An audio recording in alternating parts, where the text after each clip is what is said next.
Hey guys, welcome back to Let's Play Tales of Xillia. In the last episode, we started the game, we found out about our main character, Jude Mathis. And we also found out that we need to go and take a prestige award to Professor Haus. So right now, we need to actually go to the research center right now. So we're going to go down this way, because Jude told us we need to go down this way. This particular, we're going into the plaza, and actually something I didn't really go into detail about in the last episode. Yeah, the characters have little monologues every now and then, but this right here, this is a save memory ring, or a save book, in other words. I didn't really have to go too far from the save point, and I could have ended the episode here. But when standing in front of a memory ring, press X to choose save from the system menu and save your current game status. And also quick save, which I've already done at the end of the episode. Touching your memory ring also clears all status conditions, revives KO'd party members, and restores 50% of all HP. So there we go. So if we push X, we can actually go up and save our game and stuff like that. But I'm not going to go do that right now. I want to explain things here in the Central Plaza real quick. This leads to the world map right now. We can't really go this way. Professor Haus went to the research center. Jude will stop you in your tracks. We can't go to the world map at all, so don't even try. Which way is probably the research center, you're probably asking. We want to go down the path that actually has light blue at the end of it. That's the research center, so we need to go down that way. But before we go into that, this is the inn, I think? No, this is where the trading post is. So this is where all the shops are. So like your item shop, there's an accessory shop, there is an armor shop, there is a weapon shop, but we'll get into more of that later when we actually start fighting and stuff like that. On the other end, you probably see another big building right there. That is the inn, but we'll come into that later. This way goes to Orda Palace, but we don't want to go there yet. That's where the king lives of this town. That leads back to Talon Medical School. We don't want to go there yet. So really, the only place that we can go right now is down to the research center. So let's go down to this way. And before we get too far, we have another sub-event here. You guys can kind of see the sub-event by indication of the people with the exclamation mark over their head. So let's go up close to them. You messed up your foothold art again? How many years have you been working this job? I didn't mess it up. It was working fine, and then it just stopped. Professionals don't make excuses. You young folk just can't concentrate right. Here, look. First, you use your art to stabilize the wind. Huh? See? Even you can't get it right now. Just shut up and get back to work. Remember, we have to adjust all of these lights today. I know. Sounds like a lot of work. I wonder why everyone's having so much trouble spirit channeling. Alright, so now that we got another sub-event out of the way, they kind of got a little, right here. We go over here to our sub-events. It says Spirit Art Failure. So we have completed 3 sub-events at the moment. I know most people kind of accidentally, first time they're playing this game, these are really missable, these 3 sub-events right here. So I know a lot of people that missed these the first time they play, and they're like, oh shoot, I shouldn't have missed them. I want to make sure, before we get into something here, we are about ready to have a difference here. And during the differences, I will be post-commentating the other difference, essentially. To all the questions of the first episode, I am doing 2 playthroughs of this game, but I'm mostly focusing on Jude's story. The other story I'm only putting in whenever there's a difference. So that's what I mean essentially by doing 2 playthroughs of this game. But anyways, let's go over here, because this is where we're supposed to go.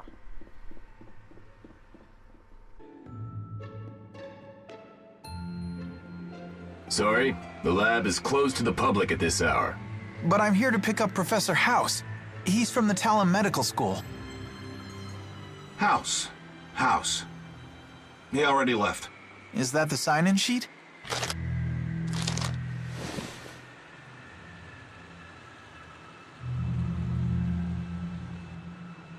Huh? Satisfied? Couldn't I just dart in really quick just to make sure? Sorry. Rules are rules. Right. Now what? No way those guys will let me in. Alright. So right now it looks like we're in a predicament where we can't actually go inside the place right here. We come over here and it says, what are your business? Authorized personnel only. Might not be as best to head this way. Yeah, the little pop-up this way. So our only option right now is to go this way, unfortunately.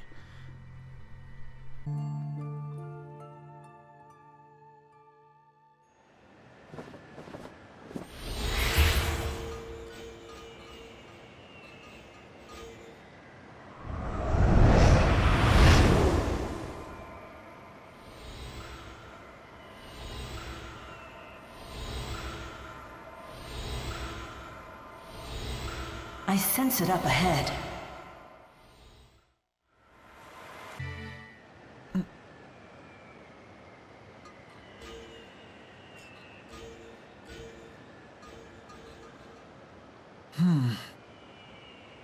Something must be wrong with the spirits.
Hi.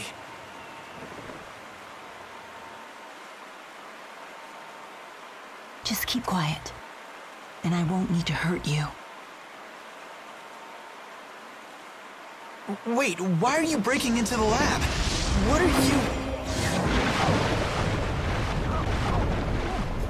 you... She did say to be quiet. That's strange. What part of keep quiet didn't you understand? So, ready to hold your tongue now?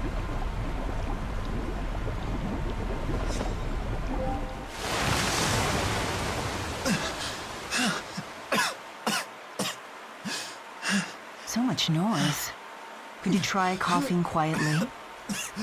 What are you doing here anyway?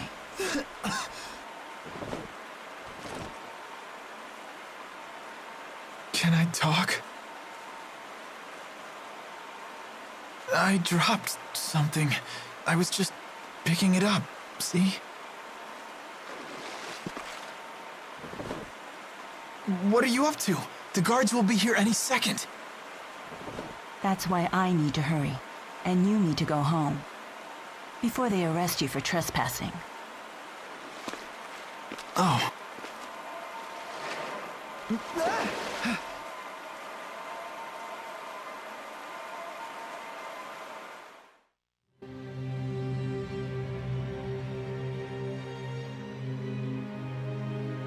Yes, the lesser spirits in this area have gone silent as well.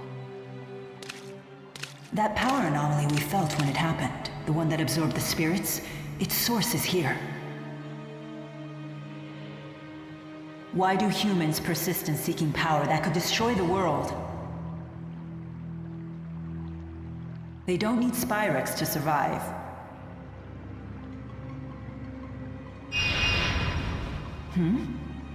Yes, it must be their work.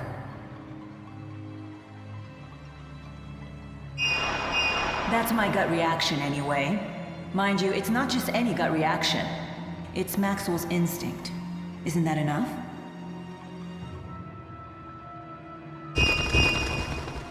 Look, that's enough talk for now. Let's find the Spyrex.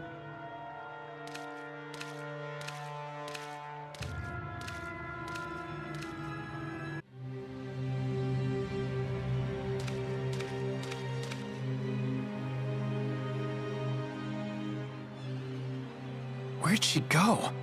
She must have gone ahead. There was something fishy about that sign-in sheet, too. Anyway, I need to find the professor and tell him about the award.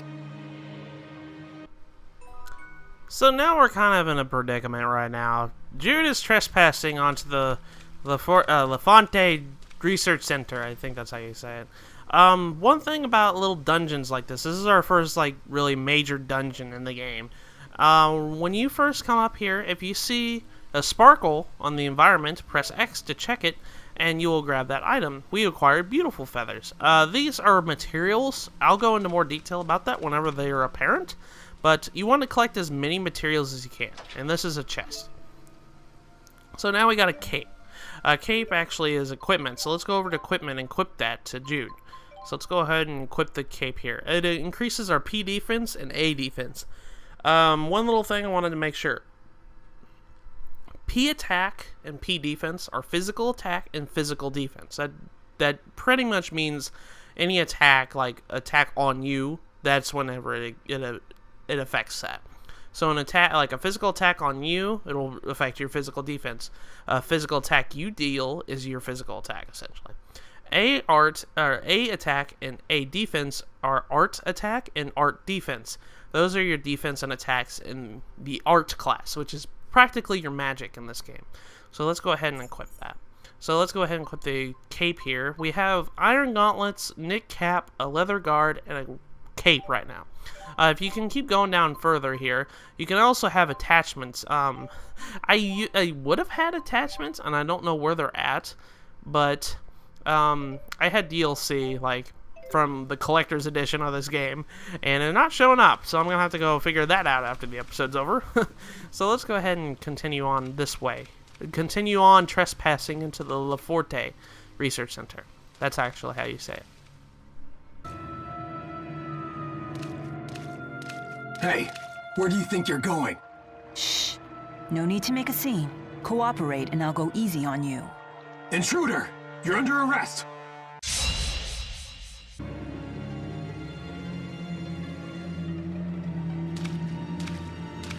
Hey, kid. Who let you in?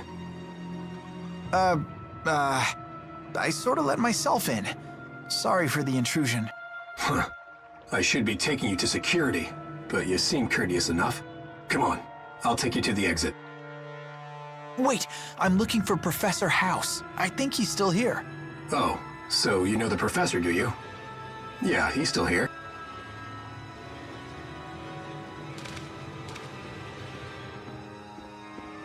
You really shouldn't be wandering around here, kid. I ought to get in touch with your parents. My family doesn't live around here. They're all back in my hometown. I see. Good to know. What? Relax. Come quietly and you won't get hurt. Why are you doing this? Wait, does this mean you're holding the professor too? I said come quietly, kid. So now we got our first battle. Now it'll kind of explain the battle system of this game. The Tales series has a unique battle system. A tutorial that explains the controls will be given during the battle when you view the tutorial. Yes. I guess there's no choice. Alright, you can use the left stick to move forward and backward in a 2D kind of perspective like this. You only go in a straight line whenever you do this. If you hold L2 and you use the left stick, you can run around in the 3D field like this.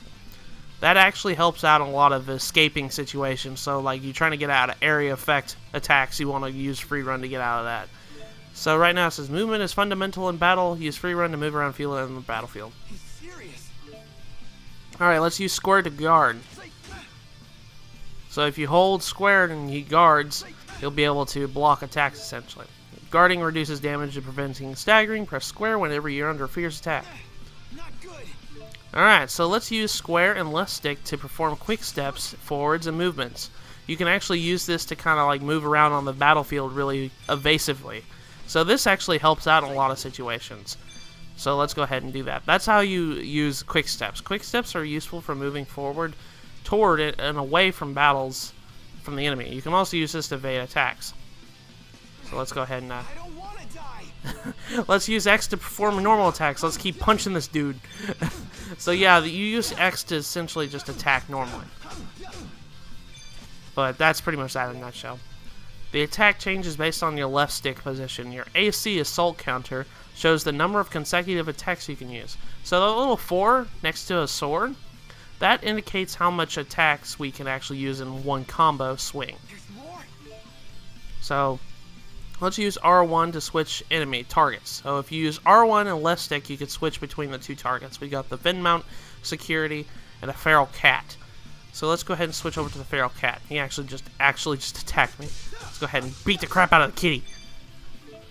Okay, press R1 to target the nearest enemy. Just simply pressing it targets the nearest enemy. Press R1 then the left stick to select enemy and to target. So like what I just did. Alright, let's press circle to perform an art. We've got Demon Fist. So if we press circle, Jude will send out a shockwave from his fist to completely just decimate these guys. Arts are essentially your magic in this game. So, like that little gauge right there you're probably seeing right now. That is depleting very fast. That says, arts consume both assault counter and TP, technical point numbers. As long as you have AC and TP left, you can use arts continuously. So that's how I was able to use Demon Fist so many times. Now this is the real deal. Let's go ahead and kill these things. Let's go ahead and kick the kitty's butt. Kick the soldier's butt. With Demon Fist and then punches. There we go. So now we've defeated the Fin Mount Guard and the Feral Cat. So we got an Apple Gel. I'll go into more detail what Apple Gels do later. And critical hits in AC. It's easier to score a critical hit when attacking enemies from behind. Critical hits deal more damage and temporarily boost your maximum AC, so it increases the attack counter. Conversely, you are likely to suffer a critical hit from foes that attack you from behind. When an enemy scores a critical hit, all your temporary AC bonuses are lost. Watch your back out there. So that's pretty much that, the battle system in a nutshell. That's the core mechanics of it. It gets a little bit more complicated later. But let's continue on going down this pathway here. I do believe there was a sack over here. I want to go over that. These hold materials too. So if you see a sack, go grab it. It holds materials that you need that I mentioned earlier. So let's go ahead and get that. We got wood chunks out of that. Alright, so if we come over here, there's another shiny. Let's go grab the shiny. We got spider webs. Ew, spider webs. I hate spider webs. Let's come over here. I do believe there's another sack. Let's go see what's inside. 200 Gald. Gald is the money in this game. But yeah, there is a press square to evade enemy attacks. So like so. Jude's snap pivot. Back step to evade an attack, and Jude will instantaneously move behind an enemy. So that's interesting. This is only Jude's ability. The enemy will be defenseless for a short time. You can attack all you want. So right now, if he's about ready to attack me, if I backstep at the right moment when he attacks, I could snap pivot behind him, and I can actually avoid damage and get behind him and just wail on him like this. So that's what snap pivots do. Jude is the only character that can actually do a snap pivot like that. Actually, there is one other character that can do something similar, but I'll get into more detail whenever we get that said character. But that's snap pivots. Wow, this place goes on forever. Lots of spots to hide a professor.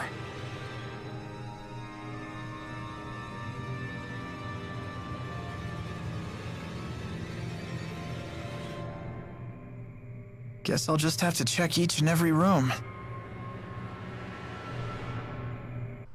Unfortunately, we're gonna have to. Now, this is kind of like our first major dungeon where we can actually, like, you know, attack, like, get into battles and stuff like that. Enemies appear on the world map. I failed to mention that. So, if you want to avoid enemies, you just simply avoid them. There are no random encounters in this game. Anyways, the item that we just got is an apple gel. Restores 30% HP. So that's good if you're low on health and stuff like that. But there's also one thing you also want to take in consideration of. Enemies will spot you and they will chase you. If you can manage to get behind the enemy, it'll be advantageous. I can't even find the word. You come up behind him, and then it'll kind of give you an advantage in battle. So let's go ahead and kill this guy. There we go. Battles go by really, really fast, so I'm not going to really cut battles out unless I really have to. It's taking too long. When exploring game areas, if a character touches an enemy from behind, you'll deal damage for your foe and start a battle. If you can really get behind an enemy, not only will you damage them, you will stun them too. So they'll be defenseless for a little bit. So that's another good thing about attacking them on the world map like this. This is why I like these kinds of encounters. Let's go ahead and kill the spirit art researcher. Demon Fist. Just keep spamming the Demon Fist. I didn't really check what items I got. I did see I got an orange gel. So that's another thing. Orange gel practically restores your TP. Yeah, there, 30% of your TP. So it restores about 30% of your magic power, essentially. So let's go ahead and grab this item over here. We got 100 Gald. I always like the name of that. Is that Gald? Just like you have a little twitch when you're trying to say gold. You're like, ah, Gald! I always like that. That's pretty funny. Let's go ahead and kick this spear dude's butt. Go ahead and kick your butt, dude. There we go. Quick steps. Perform a quick step by pressing... Yeah, that pretty much. We've already... I forgot to mention that if you do a quick step, though, I'll show an example of this in this battle right here. It does take from your AC gauge. So be mindful of that. Don't quick step too much because that will deplete your AC gauge really fast. There we go. But I think we got everything in this room that we need. I do believe we do. We killed all the enemies too. Whenever you leave a room, enemies respawn, so it's not too much of a hassle here. Before we go on down there, I do believe there was a door right here we can actually go through. Let me see if we can go through this real quick. It's locked tight and cannot be opened. Okay, that kind of downs my theory of that. Is that a shiny over there? Yes, it is a shiny. We didn't get everything. Let's go grab this shiny over here. Beautiful feathers. So we got more beautiful feathers for the material things. You'll be getting a lot of material in this game, but you'll understand what material does and everything. But anyways, I think I'm going to call an episode here. So in the next episode of Let's Play Tales of Xillia, we are going to continue on into the Lafronte Research Center. So I will see you guys in the next episode.